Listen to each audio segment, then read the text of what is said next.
നമസ്കാരം, ഞാൻ ഡോക്ടർ ഭാഗ്യ, QNB health കെയറിലെ Ayurveda ഡോക്ടറാണ്.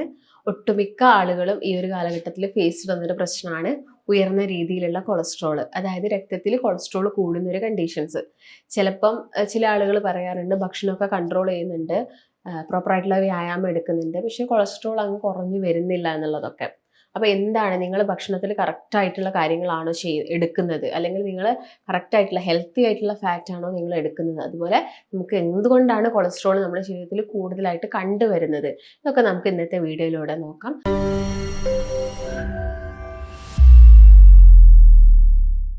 അപ്പോൾ കൊളസ്ട്രോൾ എന്ന് പറയുന്നത് ശരിക്കും ഒരു കൊഴുപ്പാണ്. അപ്പം നോർമലി എല്ലാവരും പറയാറുണ്ട് എന്ത് ഉയർന്ന കൊളസ്ട്രോൾ ഉണ്ട് എന്നുള്ളത്. ഈ ഉയർന്ന കൊളസ്ട്രോൾ ഉണ്ടെന്ന് പറയുന്നത് ടോട്ടൽ കൊളസ്ട്രോൾ കൂടുന്ന സമയത്താണ്. ഇന്നിപ്പോൾ ഒരു 15 വയസ്സ് കഴിഞ്ഞ് ആൺകുട്ടികളെയും പെൺകുട്ടികളെയും ഒക്കെ നോക്കുകയാണെങ്കിലും നമുക്ക് ഉയർന്ന രീതിയിൽ അവരിൽ കൊളസ്ട്രോൾ കണ്ടുവരുന്നുണ്ട്. അതിൻ്റെ പ്രത്യാഘാതമായിട്ടൊക്കെ ഓരോരോ അസുഖങ്ങളും നമ്മൾ കേൾക്കുന്നതാണ്. +2 പഠിക്കുന്ന കുട്ടി കഴിഞ്ഞ് വീണ് മരിച്ചു, ഇങ്ങനെയുള്ള ഓരോരോ ന്യൂസുകളൊക്കെ നമ്മൾ കേൾക്കുന്നുണ്ട്. അപ്പം അത് നിങ്ങൾ ഭക്ഷണം ഇങ്ങനെ കഴിക്കുന്നത് കൊണ്ട് മാത്രമല്ല, അത് കഴിച്ചിട്ട് പ്രോപ്പറായിട്ടുള്ള ഒരു എക്സസൈസോ വ്യായാമമോ ഒന്നും നിങ്ങൾ എടുക്കുന്നില്ലെങ്കിൽ ഇത് കൊഴുപ്പായിട്ട് തന്നെ നമ്മുടെ ശരീരത്തിൽ അടിഞ്ഞുകൂടും. അപ്പോൾ നോർമലി നിങ്ങൾ കൊളസ്ട്രോൾ ചെക്ക് ചെയ്യുന്ന സമയത്ത് ടോട്ടൽ കൊളസ്ട്രോൾ മാത്രമായിരിക്കും നോക്കുന്നുണ്ടാവുക. പക്ഷെ അല്ല, എപ്പോഴും നിങ്ങൾ കൊളസ്ട്രോൾ ചെക്ക് ചെയ്യുമ്പോൾ ലിപ്പിഡ് പ്രൊഫൈൽ തന്നെ നോക്കാൻ വേണ്ടി ശ്രദ്ധിക്കുക. Lipid profile HDL cholesterol, LDL, അതുപോലെ തന്നെ ടോട്ടൽ കൊളസ്ട്രോളും അതുപോലെ തന്നെ ട്രൈഗ്ലിസറൈഡ്സിൻ്റെ അളവൊക്കെ നമുക്ക് മനസ്സിലാക്കാൻ സാധിക്കും. HDL കൊളസ്ട്രോൾ എന്ന് പറഞ്ഞാൽ നമ്മുടെ ഹൃദയത്തിന് വേണ്ട നല്ല കൊളസ്ട്രോളാണ്. ഇതൊരു 40ന് മുകളിലായിരിക്കുന്നത് എപ്പോഴും നല്ലതായിരിക്കും. അതുപോലെ തന്നെ LDL കൊളസ്ട്രോൾ, ചീത്ത കൊളസ്ട്രോൾ എപ്പോഴും 100ന് താഴെ ആയിരിക്കണം. ടോട്ടൽ കൊളസ്ട്രോൾ എപ്പോഴും 200ന് താഴെ ആയിരിക്കണം, 200ന് മുകളിലാവാൻ പാടില്ല. അതുപോലെ തന്നെ ട്രൈഗ്ലിസറൈഡ്സ് ആണെങ്കിൽ ഒരു 150 വരെയൊക്കെ. ഇപ്പം നിങ്ങൾക്ക് എന്തെങ്കിലും ഹാർട്ട് സംബന്ധമായ അസുഖങ്ങളോ കാര്യങ്ങളോ ഉള്ള ആളാണെങ്കിൽ ഈ ടോട്ടൽ കൊളസ്ട്രോൾ ഒരിക്കലും ഒരു 150ൻ്റെ മുകളിൽ പോകാനും പാടില്ല. ഈ കാര്യങ്ങളൊക്കെയാണ് നിങ്ങൾ മെയിനായിട്ട് ശ്രദ്ധിക്കേണ്ടത്. അപ്പോൾ കൊളസ്ട്രോൾ ചെക്ക് ചെയ്യുന്ന സമയത്ത് എപ്പോഴും നമ്മളൊരു ഫാസ്റ്റിംഗ് സ്റ്റേജിലായിരിക്കണം.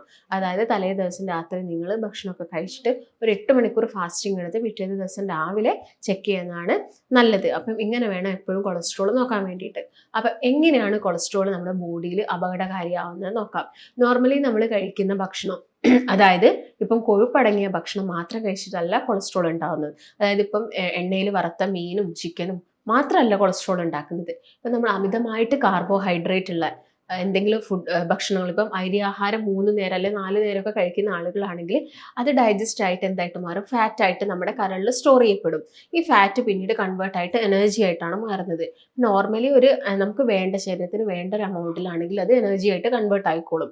പക്ഷേ ഇത് അതിൽ പരിധിയിൽ, ആ ഒരു പരിധിയിൽ കൂടുതലായിട്ട് ഇപ്പം കാർബോഹൈഡ്രേറ്റ് നമ്മുടെ ബോഡിയിലേക്ക് എത്തുന്നുണ്ടെങ്കിൽ എന്താവും, അത് കൂടുതലായിട്ടും ഫാറ്റായിട്ട് സ്റ്റോർ ചെയ്യപ്പെടും.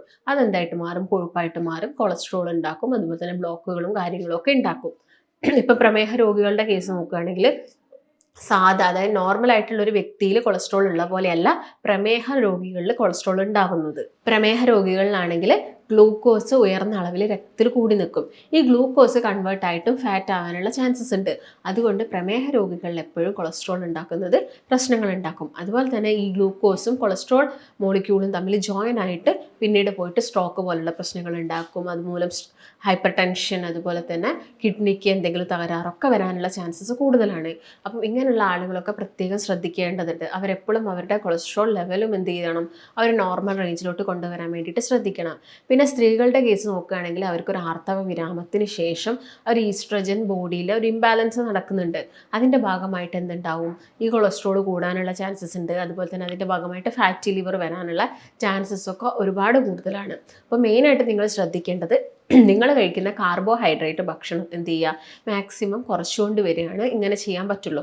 അതായത് 3-4 നേരം അരിയാഹാരം കഴിക്കുന്ന ആളുകളാണെങ്കിൽ അത് ചുരുക്കിയിട്ട് 1-2 നേരമാക്കുക. അതിൻ്റെ എമൗണ്ട് മാക്സിമം കുറയ്ക്കാൻ വേണ്ടിയിട്ട് നോക്കുക. അതുപോലെ തന്നെ ഈ ട്രാൻസ് ഫാറ്റിൻ്റെ കേസ് നോക്കുകയാണെങ്കിൽ വനസ്പതി, ഡാൽഡ, ഇതിൻ്റെയൊക്കെ ഓവറായിട്ടുള്ള ഉപയോഗം, അതായത് ഞങ്ങൾ ഡെയിലി ഇപ്പം പുറത്ത് ഹോട്ടലിൽ നിന്നാണ് ഭക്ഷണം കഴിക്കുന്നതെങ്കിൽ ഇതിലൊക്കെ ഒരുപാട് ട്രാൻസ് ഫാറ്റും അതുപോലെ തന്നെ ഡാൽഡയൊക്കെ ഉണ്ടായിരിക്കും. അതിൻ്റെ ഭാഗമായിട്ട് എന്താ, ശരീരത്തിൽ അനാവശ്യമായിട്ട് എന്ത് ചെയ്യാം, കൊഴുപ്പ് കൂടാനുള്ള ചാൻസസ് ഉണ്ട്. അപ്പോൾ കാർബോഹൈഡ്രേറ്റും ഇങ്ങനെയുള്ള ഭക്ഷണങ്ങളൊക്കെ നിങ്ങൾ മാക്സിമം കുറച്ചുകൊണ്ട് വരിക. മൈദ കൊണ്ട് ഉണ്ടാക്കുന്നത്, അതുപോലെ തന്നെ ഇപ്പോൾ ഗ്ലൈസീമിക് ഇൻഡെക്സ് കൂടുതലായിട്ടുള്ള ഏത് ഭക്ഷണം എടുത്താലും അത് പിന്നീട് ഡൈജഷന് ശേഷം എന്തായിട്ട് മാറും, കൊഴുപ്പായിട്ട് തന്നെയാണ് സ്റ്റോർ ചെയ്യപ്പെടുന്നത്. അപ്പം ഇതൊക്കെ ഒരു നോർമൽ റേഞ്ചിലാണെങ്കിൽ കുഴപ്പമില്ല, അമിതമാകുന്ന സമയത്താണ് ബുദ്ധിമുട്ടുണ്ടാക്കുന്നത്. അപ്പോൾ നിങ്ങളെല്ലാവരും ഈ കാര്യങ്ങൾ ശ്രദ്ധിക്കുക. പിന്നെ നമ്മുടെ ശരീരത്തിൽ HDL കൊളസ്ട്രോൾ കൂട്ടാൻ വേണ്ടിയിട്ടുള്ള ഭക്ഷണങ്ങൾ കഴിക്കുക. അതായത് ഇപ്പം വാൾനട്ട്, ബദാം, ഗീ, പാലൊന്നും കഴിക്കുന്നതുകൊണ്ട് പ്രശ്നങ്ങളൊന്നുമില്ല. അതുപോലെ തന്നെ മുട്ടയാണെങ്കിൽ നമുക്ക് ഡെയിലി ഒരു മുട്ട കഴിക്കാം. ഇതൊക്കെ നമ്മുടെ ശരീരത്തിൽ നല്ല കൊളസ്ട്രോൾ കൂട്ടുന്നതാണ്. അതുപോലെ തന്നെ ഒമേഗ 3 ഫാറ്റി ആസിഡ്സ് ഉള്ള ചെറു മത്സ്യങ്ങൾ, മത്തി, അയല ഇതൊക്കെ നമ്മുടെ ഭക്ഷണത്തിൽ ഡെയിലി ഇൻക്ലൂഡ് ചെയ്യുക. ആൻറ്റി ഓക്സിഡൻസ് ധാരാളമായിട്ട് കഴിക്കാൻ നോക്കുക. അതുപോലെ തന്നെ നിലക്കടല എല്ലാ ദിവസവും നിങ്ങൾക്ക് ചെറിയൊരു പിടി കഴിക്കാവുന്നതാണ്. വെളുത്തുള്ളി, ഇഞ്ചി, ഞാൻ നേരത്തെ പറഞ്ഞ പോലെ ആൻറ്റി ഓക്സിഡൻസ് ആണ് വെളുത്തുള്ളി, ഇഞ്ചി, ചെറുനാരങ്ങ ഇതൊക്കെ നമ്മുടെ ഭക്ഷണത്തിൽ ഇൻക്ലൂഡ് ചെയ്യുക. അതുപോലെ തന്നെ നിങ്ങൾ ഷെൽ ഫിഷിൻ്റെ ഉപയോഗമൊക്കെ എന്ത് ചെയ്യുക, കുറച്ചുകൊണ്ട് വരിക. കശുവണ്ടി ഒരുപാട് എടുക്കുന്ന ആളുകളാണെങ്കിലും അതും കുറച്ചുകൊണ്ട് വരിക. ഇതൊക്കെ ചിലപ്പോൾ ട്രൈഗ്ലിസറൈഡ്സ് കൂട്ടാനുള്ള ചാൻസസ് ഉണ്ട്. ഇതൊക്കെ നോക്കി നന്നായിട്ട് വെജിറ്റബിൾസും ഇലക്കറികളും വൈറ്റമിൻ സി റിച്ച് ആയിട്ടുള്ള പേരയ്ക്ക, പപ്പായ, അതുപോലെ തന്നെ ചെറി ഫ്രൂട്ടുകൾ, ബെറി ഫ്രൂട്ട്സ് ഇതൊക്കെ നന്നായിട്ട് നിങ്ങളുടെ ഭക്ഷണത്തിൽ ഇൻക്ലൂഡ് ചെയ്യാൻ വേണ്ടി ശ്രദ്ധിക്കുക. നല്ലൊരു വ്യായാമം ചെയ്യുക. അതായത് ഒരു 45 മിനിറ്റ്സ് ഒക്കെ എക്സസൈസ് ചെയ്ത് നന്നായിട്ട് വിയർക്കൊക്കെ ആണെങ്കിൽ എന്ത് ചെയ്യും, നമ്മുടെ ശരീരത്തിൽ അടിഞ്ഞു കൂടുന്ന ഇങ്ങനെയുള്ള കൊളസ്ട്രോൾ, യൂറിക് ആസിഡ് ഇങ്ങനെയുള്ള പ്രശ്നങ്ങളൊക്കെ നമുക്ക് എന്ത് ചെയ്യാൻ പറ്റും, ഒരു പരിധി വരെ കുറയ്ക്കാൻ പറ്റും. എന്നിട്ടും നിങ്ങൾക്ക് മാറുന്നില്ലെങ്കിൽ മാത്രം എന്ത് ചെയ്യുക, മെഡിക്കേഷൻസിനെ ഡിപ്പെൻഡ് ചെയ്യാൻ വേണ്ടിയിട്ട് ശ്രദ്ധിക്കാം. ഇനി നമുക്ക് നോക്കാം, ഒരു ദിവസം ഒരു കൊളസ്ട്രോൾ ഉള്ള ഒരു വ്യക്തി നിങ്ങൾ കഴിക്കേണ്ട ഭക്ഷണങ്ങൾ എന്തൊക്കെയാണെന്ന്. രാവിലത്തെ ഒക്കെ കേസ് നോക്കുകയാണെങ്കിൽ നോർമലി നമ്മുടെ മലയാളികളുടെ വീട്ടിലൊക്കെ ആണെങ്കിൽ എന്തായിരിക്കും, അരി കൊണ്ടുള്ള പുട്ടോ പത്തിരിയോ അല്ലെങ്കിൽ അരി പുളിപ്പിച്ചിട്ടുള്ള മാവ് പുളിപ്പിച്ചിട്ടുള്ള ദോശയോ ഇഡ്ഡലിയോ അങ്ങനെയൊക്കെ ആയിരിക്കും. അപ്പോൾ നിങ്ങളിപ്പോൾ ഒരു ഇഡ്ഡലിയൊക്കെ 2-3 എണ്ണം കഴിക്കുകയാണെങ്കിൽ നിങ്ങൾക്ക് എന്താണ് രാവിലെ കഴിക്കുകയാണെങ്കിൽ ഒരു 10 മണിയൊക്കെ ആവുന്ന സമയത്തേക്ക് നിങ്ങൾക്ക് വീണ്ടും വിശപ്പ് വരും. അതായത് അതിൻ്റെ ഗ്ലൈസമിക് ഇൻഡെക്സ് കൂടുതലാണ്. രക്തത്തിലോട്ട് അത് ഷുഗർ റിലീസ് ചെയ്യുന്നത് പെട്ടെന്ന് നടക്കുന്നതുകൊണ്ടാണ്.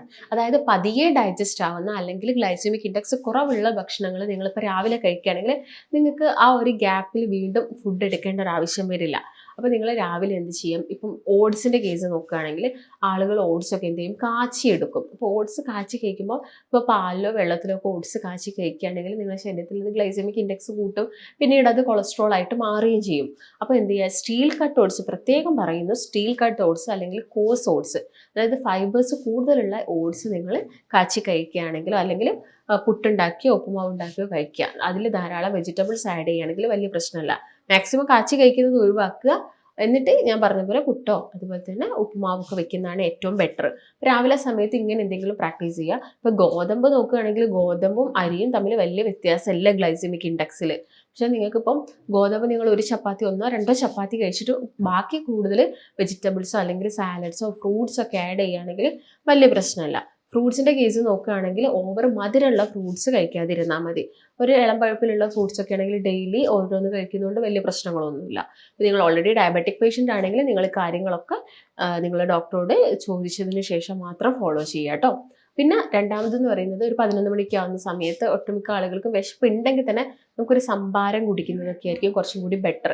അതിൻ്റെ കൂടെ നിങ്ങൾക്ക് ബദാം എടുക്കാം, അല്ലെങ്കിൽ അവക്കാഡോ പോലുള്ള ഫ്രൂട്ട്സോ അല്ലെങ്കിൽ നിലക്കടലയൊക്കെ നിങ്ങൾക്ക് എടുക്കാവുന്നതാണ്. ഇപ്പോൾ ഉച്ചയ്ക്കൊക്കെ നിങ്ങൾ ചോറ് കഴിക്കുന്ന ആളുകളാണെങ്കിൽ കുത്തരിച്ചോറാണ് എപ്പോഴും നല്ലത്.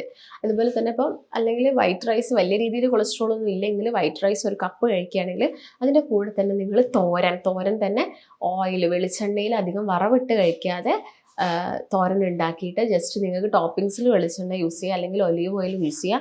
തേങ്ങയാണെങ്കിലും നിങ്ങൾക്ക് ടോപ്പിങ്സിൽ ഇട്ടിട്ട് ആ ചോറിൻ്റെ കൂടെ കഴിക്കാം. അല്ലെങ്കിൽ 1-2 ചപ്പാത്തി, പിന്നെ നന്നായിട്ട് വെജിറ്റബിൾസ് സവാളയോ അല്ലെങ്കിൽ ടൊമാറ്റോ അല്ലെങ്കിൽ ക്യാരറ്റോ ഒക്കെ നിങ്ങൾ എന്ത് ചെയ്യുക സൈഡിൽ വെച്ചിട്ട് കഴിക്കുന്നതാണ് ഏറ്റവും ബെറ്റർ എന്ന് പറയുന്നത്. ഇതിൻ്റെ കൂടെ തന്നെ നിങ്ങൾ എന്ത് എടുക്കണം, പ്രോട്ടീൻസും കഴിക്കേണ്ടതാണ്. പ്രോട്ടീൻസ് എന്ന് പറയുമ്പോൾ ചെറുപയറോ കടലയോ അങ്ങനെ എന്തെങ്കിലുമൊക്കെ വേവിച്ചിട്ടോ അല്ലെങ്കിൽ മുളപ്പിച്ചിട്ട് വേവിച്ചിട്ടൊക്കെ നന്നായിട്ട് എന്ത് ചെയ്യുക ഇതിൻ്റെ കൂടെ തന്നെ കഴിക്കാൻ വേണ്ടിയിട്ട് ശ്രദ്ധിക്കുക ഉച്ചയ്ക്ക്.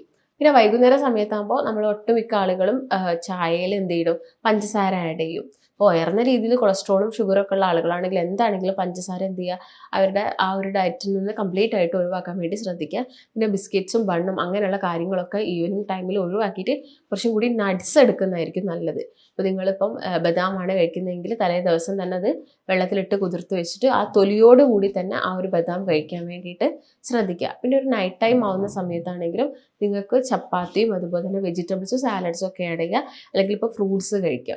അല്ലെങ്കിൽ ഇപ്പോൾ നിങ്ങളിപ്പം കിഴങ്ങ് വർഗ്ഗങ്ങൾ പെട്ടെന്ന് നമുക്കറിയാം ഗ്ലൈസമിക് ഇൻഡെക്സ് കൂടുതലാണ്, നമ്മളെ രക്തത്തിലോട്ട് ഷുഗറിനെ റിലീസ് ചെയ്യും. അപ്പോൾ അതിൽ കുറച്ചും കൂടി ബെറ്റർ ആയിട്ട് നിങ്ങൾക്ക് കഴിക്കാൻ പറ്റുന്നത് എന്താണ്, മധുരക്കിഴങ്ങാണ്. മധുരക്കിഴങ്ങ് തന്നെ ആ ഒരു രാത്രിത്തെ ഫുഡ് എന്ന് പറയുമ്പോൾ മധുരക്കിഴങ്ങ് മാത്രം കഴിക്കുക, അല്ലാതെ മധുരക്കിഴങ്ങ് കഴിച്ച് ചോറ് കഴിച്ചിട്ട് മധുരക്കിഴങ്ങ് കഴിക്കുക അല്ലെങ്കിൽ മധുരക്കിഴങ്ങ് കഴിച്ചിട്ട് വേറെ എന്തെങ്കിലും കഴിക്കുക, ഫ്രൂട്ട്സ് കഴിക്കുക, അങ്ങനെയൊന്നുമില്ല. ജസ്റ്റ് അത് മാത്രം രാത്രിത്തെ ഒരു നേരത്തെ ഫുഡായിട്ട് കഴിക്കുക.